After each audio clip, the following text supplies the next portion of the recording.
Alright, this is my 40-foot shipping container. Bought this. Just a lot of people have been doing all kinds of pretty neat things with these, so I decided to pick one up. I've got an old barn out here that isn't very dry as far as storage is concerned.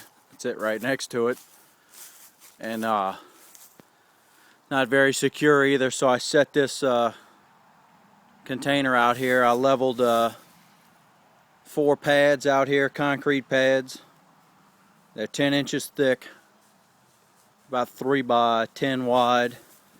I inlaid them right there for the blocks on the corners, just the 4 corners, because they got a little 1/2 inch block sticking down.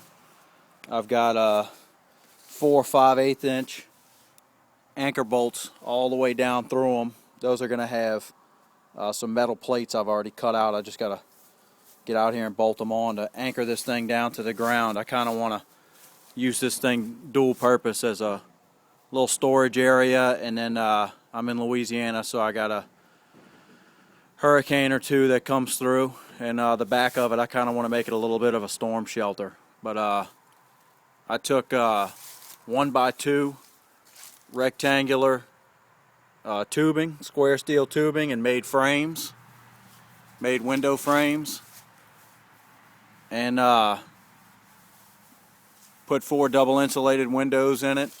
I got a steel 32-inch door, kind of backed up against this barn so you can't see, but it's also in a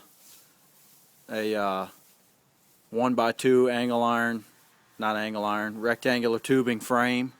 That middle rectangle that's just got visqueen on it right now, that's from my air conditioner that's going to go in. And then I've got another window back there. I just screwed the door in, kind of unconventional mounting, but the door is I've got some tech screws is what they're called. They sell them at Lowe's, but they're self-drilling, self-tapping metal screws, and they shoot down through the trailer floor. And then I've got them going through the door casing all the way around. Got my tractor in here right now. Inside, they can actually got a truck in there behind it, but the like I said, that's my air conditioning hole. That's kind of a good spot to see how thick that tubing is. It's just 1x2, like I said, 14 gauge tubing, and I went in. I didn't weld it all the way around. I welded probably every 3 inches or 4 inches, and then siliconed around it on both sides. Cut all the holes out with a 4-inch grinder with cutoff discs, and if you're careful, it goes through it like butter. There's a piece of it right there where the door was cut out, laying right there. Cut everything with a grinder. I've got a plasma cutter. I've got a torch. Everybody asks what to cut them with. That works best. And then back here on this pad, you can see how thick that is, and they go down into the ground. I've got about 18,000 pounds of concrete that'll be bolted to the bottom of it.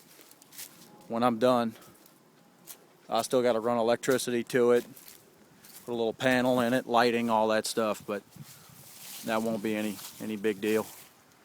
I've actually got some big I-beams and stuff right here. I'm going to come off of this side that I've got cleared out right now with a metal roof and an overhang, and I've still got my door latches off of it right now from painting it. I took 5 gallons of paint. I just painted it with a barn paint, just green, to knock it down so it didn't stick out like a sore thumb in the yard. And you can see back there in it, and a couple of motorcycles and a tractor and a truck, all kind of fun stuff. And I still got to put my door latches on, like I said. And I'd like to build some kind of a little ramp out here on the ground. Tractor and stuff, they get right in it, but be a little smoother. And I put that metal roof on it, and it'll pretty much just look like a little Look just like a little shop. I've seen people take 2 of them and as many as 8 or 10 of them and build houses and stuff. It kind of looks discolored right there after I shot it. I sprayed it with an airless spray gun. I had a couple of spots that I thought were kind of thin, so I came back and hit them with a brush. The sun hasn't quite evened them out yet, but it'll get there. But it's my little container barn.